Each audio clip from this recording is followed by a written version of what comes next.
je voudrais ensemble, moi y compris, nous interpeller sur notre manière d'assumer la tâche du bon pasteur. Le bon pasteur aujourd'hui, ce n'est pas que Jésus.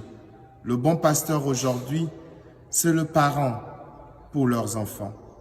C'est l'époux pour son épouse, l'épouse pour son époux, le prêtre, le pasteur pour ses ouailles.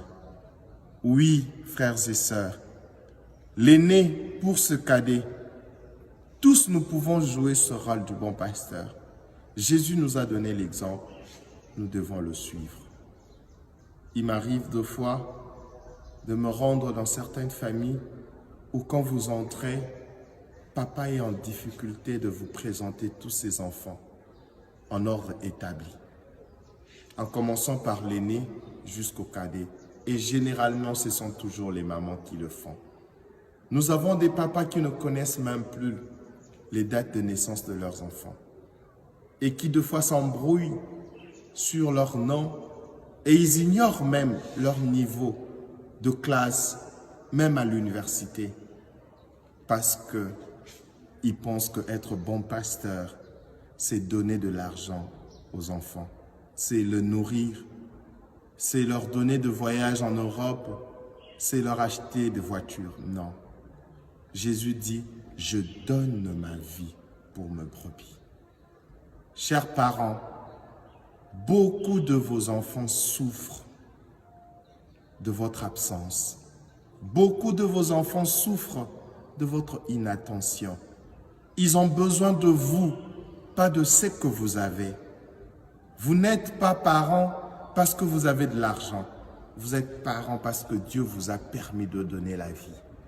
Cessez, s'il vous plaît, de présenter à vos enfants vos avoirs et leur cacher votre être. Vos enfants ont besoin de votre être. Jésus ne nous a pas montré les avoirs. Jésus se donnait à nous. En os, en chair, il a donné son sang comme boisson, sa chair comme nourriture. Et je crois que c'est l'exemple que tout parent doit suivre. Vous avez aujourd'hui des familles d'apparence heureuse où ils ont tout.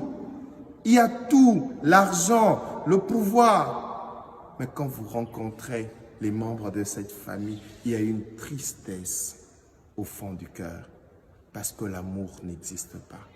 Parce que les enfants n'ont personne à qui parler, personne avec qui aborder les problèmes qui les tourmentent.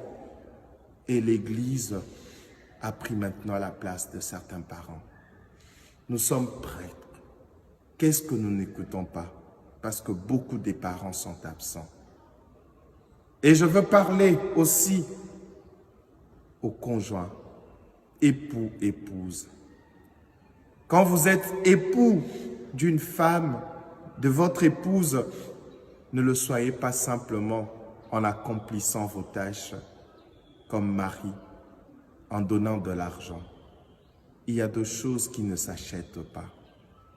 Cher mari, chère femme, soyez le bon berger de votre mari, de votre femme. Et nous prêtres, nous qui chaque jour prêchons la parole de Dieu, nous ne sommes pas de loups pour nos fidèles. Arrêtons d'utiliser les fidèles pour nos propres besoins, pour nos propres désirs. Dieu nous a établis comme prêtres pour que nous prêchions la parole, pour que nous montrions le chemin et non pas pour que nous nous servions de nos fidèles pour assouvir notre faim. Que le Seigneur prenne en pitié tous ceux qui n'ont pas encore compris.